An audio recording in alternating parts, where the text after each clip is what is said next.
Radio आप एक दिन में कितने घंटे सुनते हैं? इसमें जैसे लिख रहे हैं रेडियो भी सुन रहे हैं, पढ़ रहे हैं रेडियो भी सुन रहे हैं, रेडियो भी सुनते हैं प्रोग्राम जो है, और जो रेडियो पर आया उसको हमने अपने डायरी पे लिख लिया, और जब पत्र लिखने बैठे तो उसी डायरी देखते प्रतिक्रिया अपने देते हैं जो है। तो महीने में आप कितनी चिट्ठी लिख डालते होंगे रेडियो को? महीने में 100 तक हो जाती हैं। हम एक दिन निश्चित किए हैं, इसका पूरा टाइम टेबल बना। हम चिट्ठी शनिवार को लिखते हैं।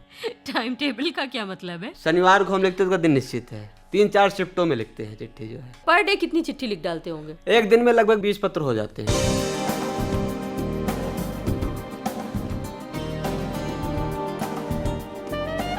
मोबाइल, ईमेल, ई चैटिंग और एसएमएस जैसे दूरसंचार माध्यमों के इस युग में जब हम में से बहुतों को शायद ये भी याद न हो कि हमने अपने किसी प्रियजन को पिछला पत्र आखिर कितने महीने पहले लिखा था, ऐसे में किसी मोड़ पर हर महीने केवल रेडियो को कम से कम 100 पत्र लिखने वाले कैथनपुरवा जिला रायबरेली उत्तर प्रदेश के प्रमोद श्रीवास्तव से ये मुलाकात दिलचस्प है ना? पर दिल थाम कर बैठिए, पत्रों का ये सिलसिला केवल रेडियो पर थमने वाला नहीं है। हमारे पहले मित्र जो बने हरकुमार सिंह चौहान गोंडा के बने थे, उन्होंने ही पहले हमको पत्र लिखा था जो है। तो उन्होंने पत्र में क्या लिखा था? लिखा था प्रतिनिधित्व का प्रस्ताव दिया था जो है, तो हमने भी उनको पत्र लिखा। उसके बाद हमारे एक मित्र बने इटावा से पत्र लिखते थे, प्रेम प्रकाश प्रेम, उनको फिर हमने पत्र लिखा है। प्रमोद श्रीवास्तव की अनोखी दुनिया जो सजी है कागज, कलम दवात, पोस्टकार्ड, अंतर्देशी लिफाफे और डाक टिकटों से। यहाँ एक तरफ है प्रमोद के लिखे ढेर सारे पत्र जो डाक से भेजे जाने हैं, तो दूसरी तरफ वो सारे पत्र जो डाकिया रोज ही दे जाता है। इन खतों में लिखी है इबारत दोस्ती की। इनमें छिपे हैं प्रमोद के लिए ढेरों सरोकार, उन मित्रों के जो कभी बिल्कुल अनजान हुआ करते थे।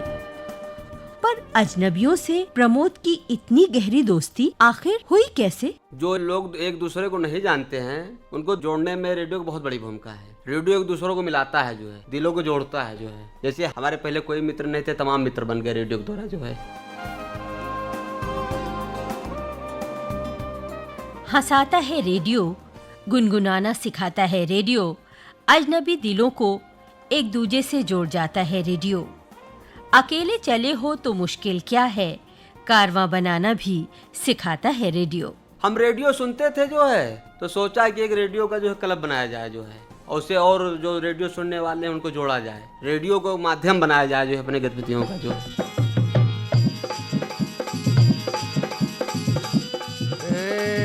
आपने जो रेडियो क्लब बनाया है उसका नाम क्या है? हमारा अपना भारतीय रेडियो श्रोता संघ है, जो सामाजिक गतिविधियों में बढ़ चढ़कर भाग लेता है। दूर दूर तक फैले हुए जो रेडियो श्रोता है वो उसके सदस्य हैं। पेड़ा वाला गाऊ रे नवरंग रस बरसे, कहिया पेड़ा वाला गाऊ रे नवरंग रस। तो आपके संघ के कितने सदस्य हैं? हमारे संघ के 105 सदस्य हैं। एक राजस्थान से हैं और महाराष्ट्र से भी हैं और अधिकांश उत्तर प्रदेश के विभिन्न जिलों से हैं। तो वो उसके सदस्य कैसे बनते हैं? सदस्य ऐसे बनते हैं कि रेडियो पर हम एक दूसरे का सुनते रहते हैं, नाम पता पत्रोत्तर के प्रोग्राम में, तो पत्र मित्रता के माध्यम से हमारा उनका संपर्क होता है, तो उस माध्यम से मेंबर बन जाते हैं। राजस्थान, महाराष्ट्र और उत्तर प्रदेश के विभिन्न जिलों में बसने वाले 105 रेडियो मित्र जब एक साथ खड़े हुए तो बना भारतीय रेडियो श्रोता संघ। दोस्तों की एक ऐसी जमात जहां मित्रता का आधार है रेडियो से प्रसारित होने वाले विभिन्न कार्यक्रम। रेडियो सुना जाता है और कार्यक्रमों पर एक दूसरे की राय जानी समझी जाती है पत्रों के माध्यम से।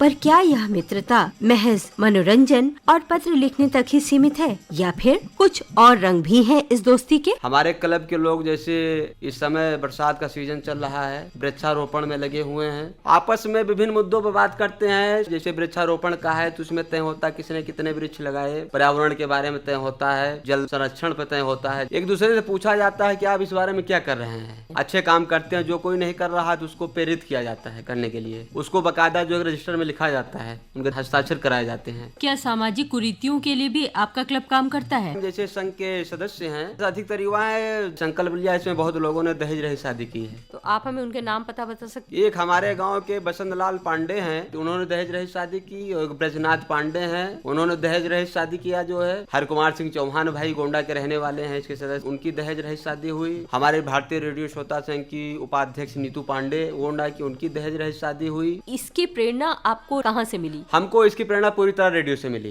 रेडियो पर इस पर प्रोग्राम आते थे तो उसको सुनकर हम लोगों ने कहा जो रेडियो बताया जाता है उसको अपने में आत्मसात किया जाए। जन जन जाके जगाऊ रे रंग रस रस बरसे, जन जन जाके जगाऊ रे। विभिन्न सामाजिक सरोकारों और समस्याओं से जुड़े रेडियो कार्यक्रमों को न केवल सुना बल्कि गुना भी भारतीय रेडियो श्रोता संघ के सदस्यों ने, और जुट गए जन जन को जगाने के अभियान में। सड़कों के किनारे हरे भरे पौधे लगाते, जल संरक्षण की उपयोगिता सीखते सिखाते, शिक्षा का महत्व सबको समझाते और सामाजिक कुरीतियों को मिटाने की राह में आगे बढ़ते जाते ये मतवाले राही अपने आप में रेडियो की सफलता की अनोखी कहानी कहते हैं। पर जरा ठहरिए, ये कहानी केवल इतनी ही नहीं है।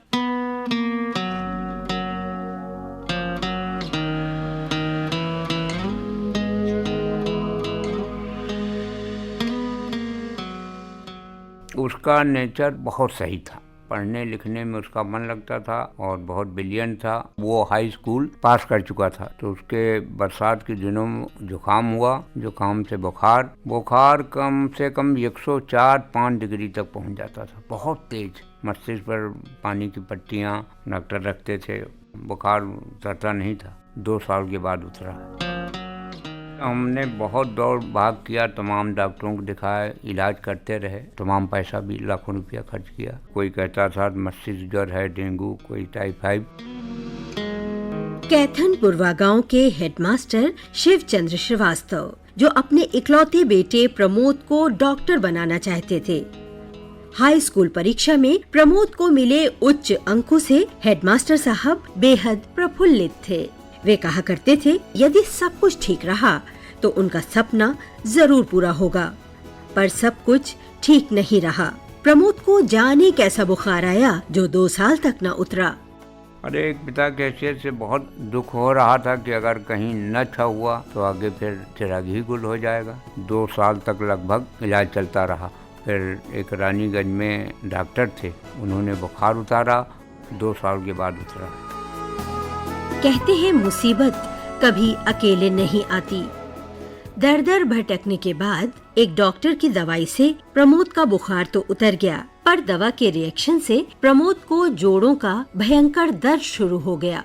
जोड़ों का दर्द शुरू हुआ तो चलना फिरना एकदम बंद हो गया, बिल्कुल पड़े ही रहते थे। हमको और इनकी माँ को बड़ा दुख था, बहुत घबराते थे, बहुत दुखी होते थे कि अगर नहीं चल पाएगा, एक ही लड़का है तो आगे चलकर क्या होगा। लेकिन हिम्मत हम हारे नहीं। फिर डॉक्टर यूके जैन ने उनका इलाज किया कि जिससे कि पैर खराब न हो, सीधा हो। फिर उनके इलाज से धीरे धीरे डंडा के सहारे चलने लगे। हड्डी के कुशल डॉक्टर ने प्रमोद के पैरों में नई जान डाल दी। वो जब बिस्तर से उठकर चला तो हेडमास्टर साहब फूले नहीं समाये। उन्हें लगा कि जीवन की सूखी टहनी पर नई कोपल फूटी हो जैसे। पर 3 साल बाद बिस्तर से उठा प्रमोद क्या पहले जैसा ही था या फिर अब बहुत कुछ बदल चुका था।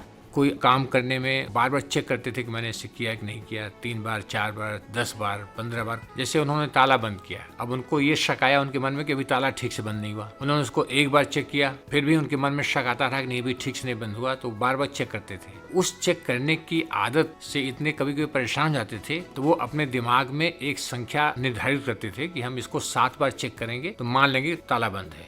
तो वो 7 बार उसको चेक करते थे और फिर कहते थे कि हाँ अभी ताला बंद है। दिन भर उधेड़ बुन में लगे रहते थे कि मेरा हाथ साफ नहीं हुआ, बार बार हाथ धुलते थे। कुछ अपने लिए नंबर्स फिक्स करते थे कि हम 7 बार धो लेंगे या 4 बार धो लेंगे तो मानेंगे हमारा हाथ धुल गया है। अगर इसमें कोई विघ्न पड़ जाता था तो फिर से अपना हाथ धोना शुरू कर देते थे। वो जानते थे कि ये गलत है, इसको रोकने की भी कोशिश करते थे पर वो सफल नहीं हो पाते थे। अरे बहुत तरह की उलझने होती थी, नींद भी नहीं पड़ती थी। हम करीब बिस्तर पर लगभग 3 साल पड़े थे। जो है बीमारी से बहुत निराश हो गए थे। ऐसा लगता था कि जीवन अब कुछ है नहीं, जो है कि पड़े हैं, कुछ कर भी नहीं पाते, अब इससे जीने से क्या फायदा। निराशाजनक ख्याल आते थे, कभी कभी आत्महत्या भी करने के बारे में सोचते थे। और प्रमोद मानसिक रोग का शिकार हो गया। जिस प्रमोद को कभी डॉक्टर बनाने का सपना देखा गया था, वही प्रमोद मरीज बनकर पिछले 3 सालों से एक के बाद दूसरे डॉक्टर के क्लिनिक के चक्कर लगा रहा था। और इस बार मनोरोगी प्रमोद पहुंचा किंग जॉर्ज मानसिक चिकित्सालय के मनोरोग विशेषज्ञ डॉक्टर S.C. तिवारी के पास।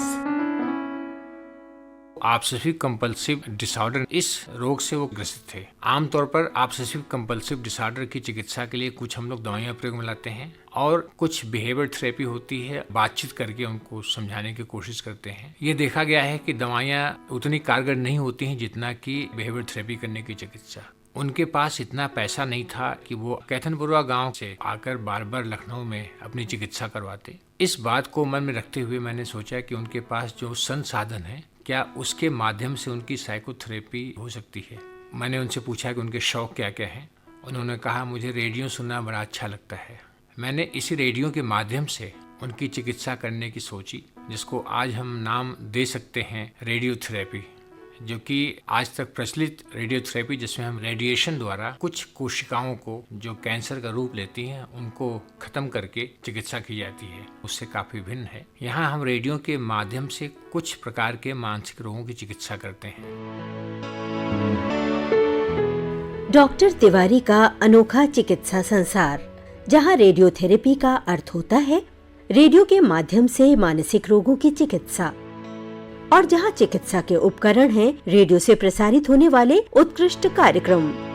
इस चिकित्सा पद्धति के पीछे तर्क ये है कि रेडियो एक सस्ता और सुलभ संसाधन है, जिसके कार्यक्रमों में श्रोताओं को बांध कर रखने की क्षमता होती है। रेडियो की इसी क्षमता का उपयोग मरीज का ध्यान अवांछित विचारों से हटाने में किया जा सकता है। बस यही सोचकर डॉक्टर तिवारी आगे बढ़े और थमा दिया प्रमोद के हाथ में एक रेडियो सेट।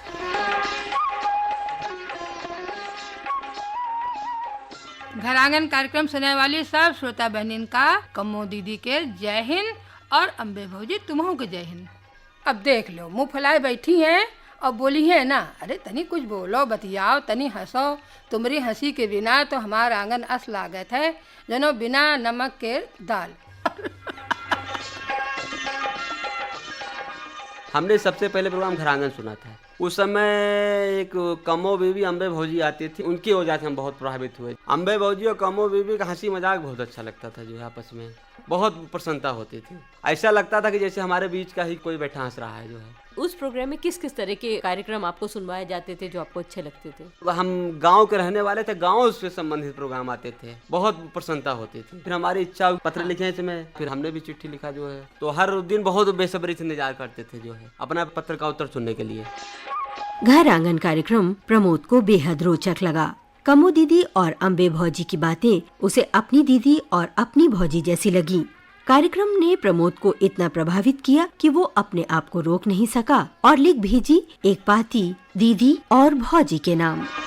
और एक दिन प्रमोद रोज की तरह चुपचाप अकेला लेटा हुआ था, गुमसुम, उदास, बेहद मायूस। लेकिन अचानक वो दिन आ गया। फिर जो है हमारा पत्र जो है कमो बीबी ने पढ़ा था और अम्बे भौजी ने उत्तर दिया था। जो है उत्तर दिया तो हमको बहुत खुशी हुई। हमने सब लोगों को बताया जो है कि हमारा पत्र पढ़ा गया, जो बहुत हमको प्रसन्नता हुई। जो है बहुत गर्व महसूस हुआ अपना नाम सुनकर। जो है जो निराशाजनक विचार आते थे उसमें सुधार हुआ। अंदर से जो निराशा थी प्रसन्नता पैदा हुई। मिष्ठान तक बांटा उस दिन। जो है रेडियो पर अपने पत्र का उत्तर पाकर प्रमोद भावविह्वल हो उठा। मन के अंदर की निराशा प्रसन्नता में बदलने लगी। घर के सदस्य भी बहुत खुश हुए, पर प्रमोद का मन कर रहा था कि वो जाकर पूरे गांव में ये बात बता दे कि उसका नाम आज रेडियो पर बोला गया है। पर इसकी तो जरूरत ही नहीं पड़ी।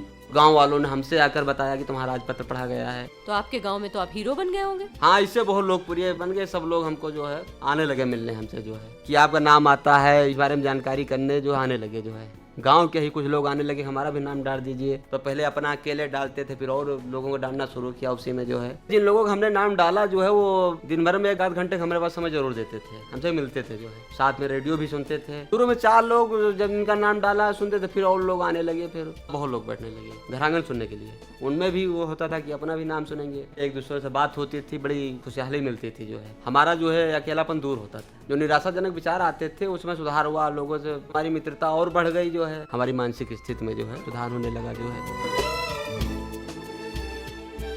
एक ये हुआ रेडियो से हम नींद की गोली खाते थे, वो नींद की गोली का काम रेडियो ने कर दिया। रात रात तक रेडियो सुनते थे जो है, और सुनते हुए जो नींद आ जाती थी, रेडियो सुनते हुए हमको नींद की गोली से छुटकारा मिल गया जो है।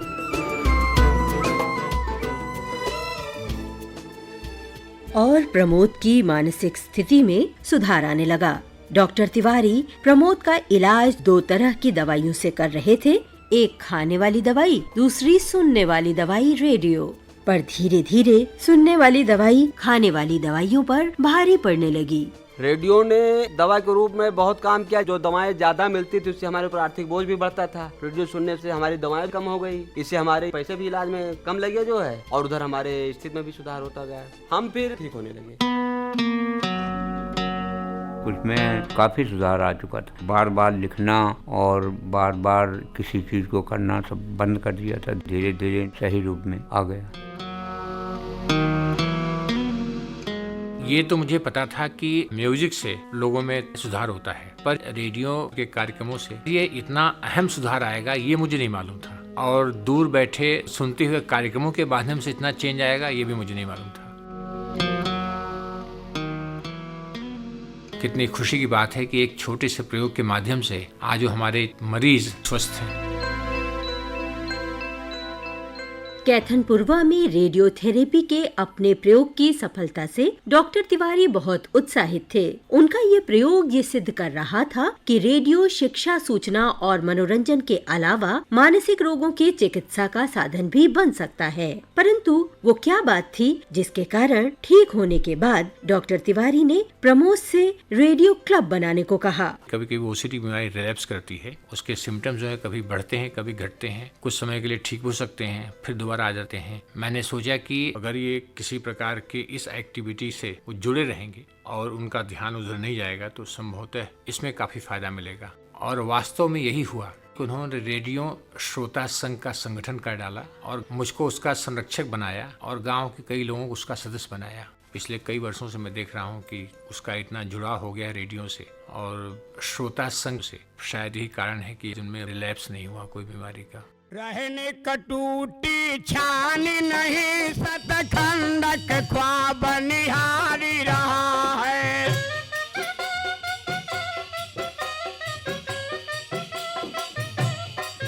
और लड़का इंटर फेल हवा पर मांगी 50,000 रहा है।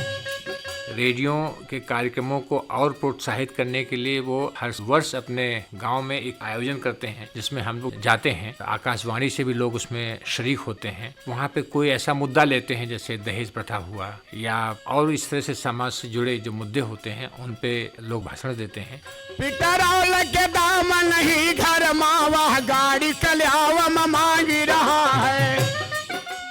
हम लोगों ने जब वहाँ पे गोष्ठी की थी दहेज प्रथा के खिलाफ, तो उसके बाद कई लोगों ने बगैर दहेज के शादियाँ करी। बिन दहेज जमा शादी कर लियो भैया मानो कहा हमारे अपन बिटिया सबका मानो तुम क्या यह दियो बतलाए। मैं समझता हूँ जो काम किसी कानून की वजह से या पुलिस या कोई और विभाग नहीं करवा पाता, मैं समझता हूँ रेडियो वो करवाने में काफी सक्षम होता है। भारतीय रेडियो श्रोता संघ में युवाओं की भीड़ जुट पड़ी। संघ की पहल पर लोगों ने दहेज रहित शादी की। स्वास्थ्य कैंपों में लोगों की प्रतिभागिता कई गुने बढ़ गई। लोग पढ़ने लगे, आगे बढ़ने लगे। सामाजिक गतिविधियों का एक अभियान सा चल पड़ा। प्रमोद उन गतिविधियों में इतना व्यस्त हो गया कि उसकी बीमारी जैसे उड़नछू हो गई। असीम ऊर्जा और उत्साह से भरे प्रमोद का सपना था कि उसके क्लब को पूरी दुनिया में नाम और शोहरत मिले, और सचमुच ऐसा ही हुआ। उसके क्लब की शोहरत जर्मनी और अमेरिका तक जा पहुंची। हमारे क्लब को एक बार सक्रिय क्लब का पुरस्कार रेडियो डॉच वैली से मिला, एक बार सर्वोत्तम क्लब का पुरस्कार मिला। यहाँ दिल्ली में जर्मनी की दूतावास ने इनको बुला करके सम्मानित किया, इनाम दिया और प्रशस्ति पत्र मिला इनको। जो कुछ पवली या कसबाड़ी से पवली बहुत पवली। हमको बहुत प्रसन्नता हुई, जो पुरस्कार मिला हमने बहुत लोगों को दिखाया, जो वहाँ से सर्टिफिकेट आया था, मिष्ठान तक बांटा उस दिन जो है। बहुत अच्छा हमको लग रहा था कि बेटे का नाम प्रज्वलित हो रहा है अच्छे कार्यों के लिए। जो शख्स अपनी जिंदगी से निराश हो चुका था, उसके अंदर आत्महत्या तक के ख्याल आते थे, उसको रेडियो ने नई जिंदगी दी, नई बुलंदी दी, नए मित्र बनाए और पुरस्कार मिले। हम बहुत अपने को गौरवान्वित महसूस करते हैं। दुनिया का खोज खबर रेडियो से पवाली, रेडियो से पवाली हो, रेडियो से पवाली। मान सम्मान विज्ञान के पवली बहुत पवली। अरे एक पिता के हैसियत से रेडियो को हम बहुत बड़ा धन्यवाद देंगे कि रेडियो की वजह से उसका मानसिक संतुलन बिल्कुल सही हो गया और धीरे धीरे उसका नाम बहुत दूर तक फैल गया। कितनी खुशी की बात है कि एक छोटे से प्रयोग के माध्यम से आज प्रमोद एक खुशहाल व्यक्ति हैं। मैं समझता हूँ कि एक ऐसी कंस्ट्रक्टिव एक्टिविटी हुई है उस गांव में जिसके सभी लोग कायल हैं और जिसका फायदा सब लोग उठा रहे हैं। रोजी रोजगार खेती बाड़ी के सिखाली। कैथनपुरवा में रेडियोथेरेपी का डॉक्टर तिवारी का प्रयोग सफल रहा। आज प्रमोद एक खुशहाल व्यक्ति हैं। रेडियो की सफलता की ये कहानी अब अपने अंत पर है, पर क्या हम लोग कोई महत्वपूर्ण बात नहीं भूल रहे? रेडियो से प्रसारित घर आंगन कार्यक्रम जिसने प्रमोद की दुनिया बदल दी, उस कार्यक्रम की कम्मो दीदी और अम्बे भौजी की बातों के बिना क्या यह कार्यक्रम अधूरा नहीं रह जाएगा? तो सुनिए क्या कहती हैं निहारिका श्रीवास्तव यानी कम्मो दीदी।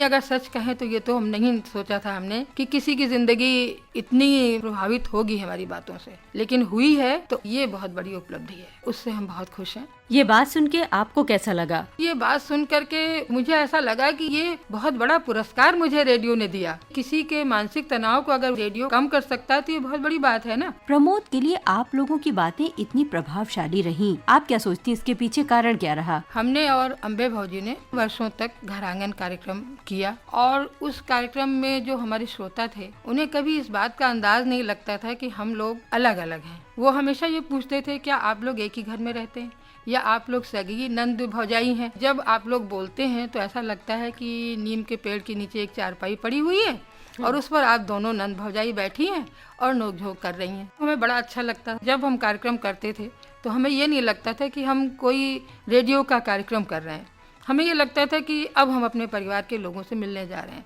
तो वो जो बातचीत होती थी उससे बड़ा जुड़ाव होता था। तो हमें ये लगता है कि चूंकि हम ये बात महसूस करते थे तो श्रोता भी ऐसा ही महसूस करते होंगे।